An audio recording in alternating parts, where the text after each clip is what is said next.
On that day, I saw nothing but beauty from our ancestors, both animated and not. On that day, I listened to nothing but pure perfection. Nothing could ever top that feeling. And you know what? It's not only the past and the present, it's the future, because I haven't been feeling hope for a long time. But finally something shows me that there's hope for me and hope for everything in this world. And to animation and all of Japan, I say thank you, and I say hell yeah!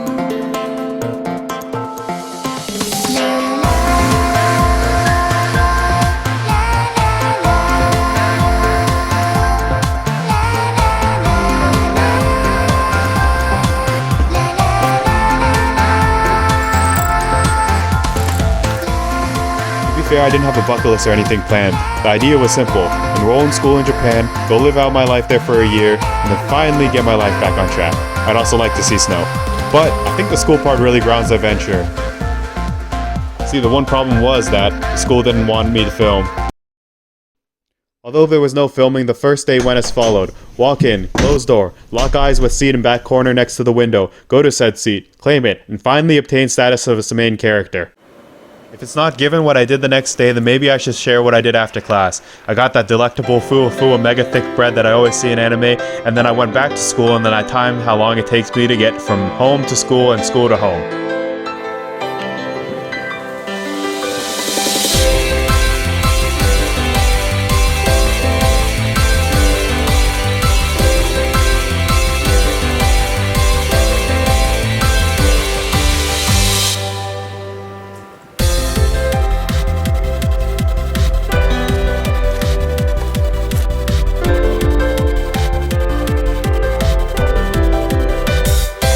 First weekend hit and I already knew I was going to Enoshima. That's where the majority of Rascal Doesn't Dream Bunny Girl Senpai takes place. Also on the plane they were playing Erased, and they kept saying it on the show.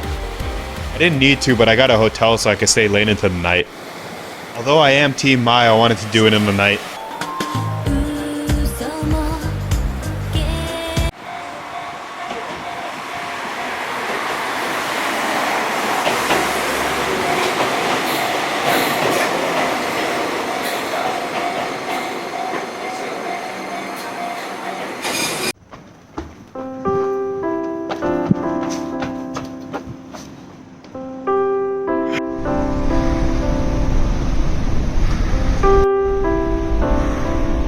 Right, let me catch you up with the lore.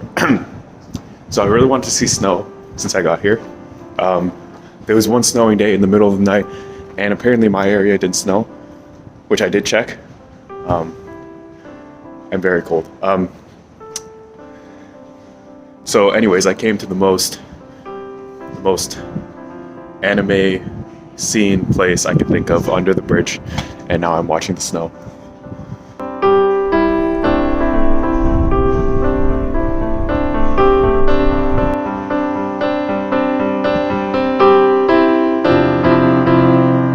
Humans, we value the rain, coming by and washing everything away and creating a new city. What is the snow for? Just a cold thing. Yeah.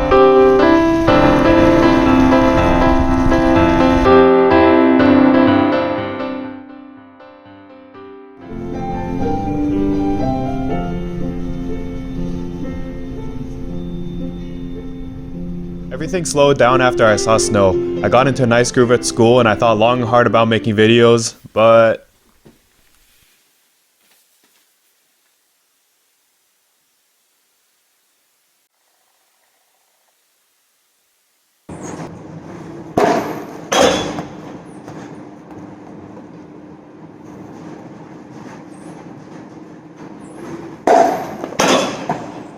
I don't usually keep on flash, but I'm showing you guys the vibe and it's completely dark. So got a katsudon from 7-Eleven and an alcoholic beverage. Japan was great. I plan to go back someday. But there were some internal issues. Money started to run low, so I moved to a cheaper area and I was still sad about my laptop. My new place almost exclusively had bars, not food, and I didn't drink. And I finally got hit with the I don't know after asking myself what's next. You know, I was just thinking, what would make this more cinematic is rain. Started to drizzle. That was the last thing Sal said to me before I left in January. The last words I ever spoke to him, I told him I was coming to here. And he told me to make it to Cat Island. I didn't get to do that.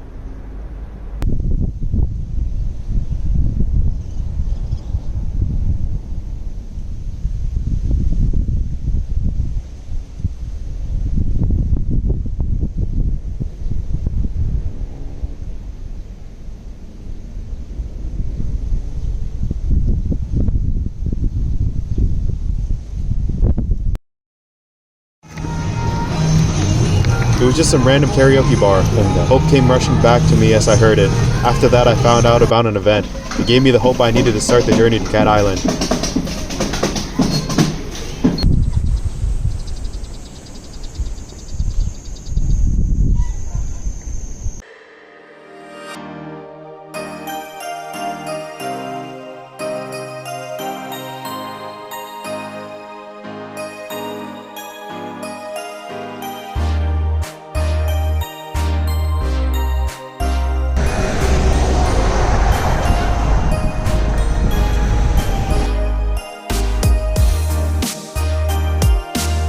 Before I sent myself on this suicide mission, Sal said one thing to me. He said, make it to Cat Island.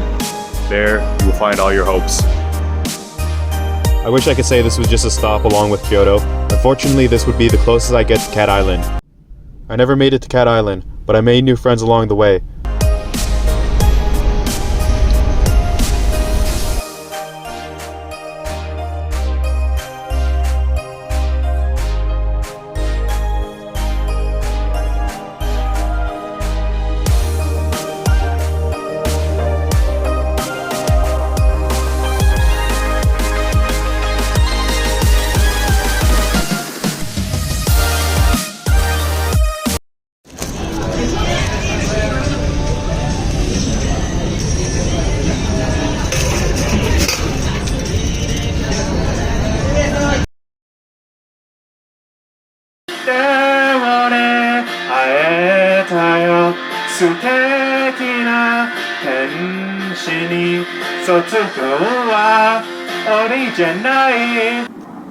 The next time we meet, I'll thank you in person.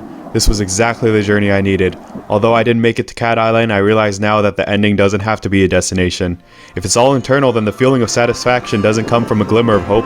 Satisfaction is a reward of happiness.